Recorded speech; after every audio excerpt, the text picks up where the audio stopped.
So the starting point really is to say, so almost looking in the mirror in one way and say, look, Guy, this is not really working. Yeah. I'm heading maybe to a dangerous place. Yeah. I've got to take stock. I've got to see if I can stop using too much of my resources and try and find more balance in life. And then they have to try and make some adjustments if they can. Yeah. Well, if you look at we can base what we do on one of two things. We can base it upon what our mind tells us and the environment tells us, or we can base it upon what our body tells us. Now, you know, in day-to-day life, of course, we have responsibilities and things that we have to do. But if we spend nearly all of our life dictating what we're doing by our mind's conditioning if I want to do certain things and our environment, and we never listen to our body, after a while our body's going to start to shout. And if we ignore the shout, it's going to start to scream. And if we ignore the scream, then it's going to do something a lot more extreme, which is where often chronic fatigue and ME and those kind of things come into the equation. In every single case that I've come across, there have been a number of warning signs prior.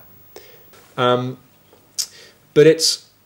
I think it can be very difficult in life when we kind of know what we should do, but we're so conditioned and drawn by all the things that are happening around us. And life doesn't support us in that, because the other day I was getting some petrol for the car and I fancied a little snack, and so where you check out, there's these rows and rows and they're all basically unhealthy things packed full of sugar, which would give me a temporary lift, that's true, but doesn't actually solve the problem long term. There wasn't one thing that I regarded as something healthy to eat. And so you really have to go against the grain, and you've got on television with the advertising, you've got all these things, eat this, do this, and you'll feel better, but it's all temporary fixes. It is, and I remember when I was a teenager, I'd only eat 2 vegetables, which are peas and potatoes. They're my favourite as well, actually. And, I would sit there, if I had to, for 3 or 4 hours, refusing to eat something else that, that my family would suggest that might be better for me. That only changed when, after 6 months of struggling to get out of bed, I was desperate to do anything. It starts very young and we get conditioned in these certain ways.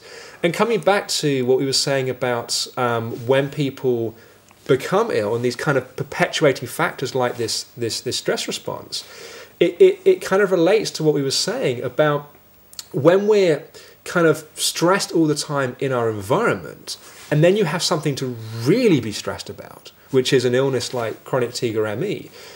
After a while, the system starts to over-respond to things. We talked about food intolerances, and it's quite a good example.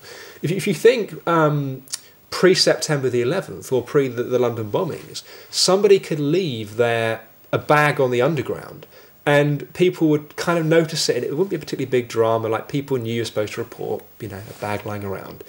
Of course, after those events, people are at a much higher level of reaction to these things. And I remember being on the tube soon after the London bombings, and someone left a bag, and everyone just freaked out. Now, this is kind of what's happening in the immune system, for example, with food intolerances. The body starts to react to things that aren't actually dangerous because in a heightened state of alert. And at the real extreme with chronic fatigue and ME, we see this with the light and sound intolerances, that people are actually living in darkened rooms with masks on because they just can't tolerate any light. The system has got so out of balance that it's reacting to things that just aren't dangerous.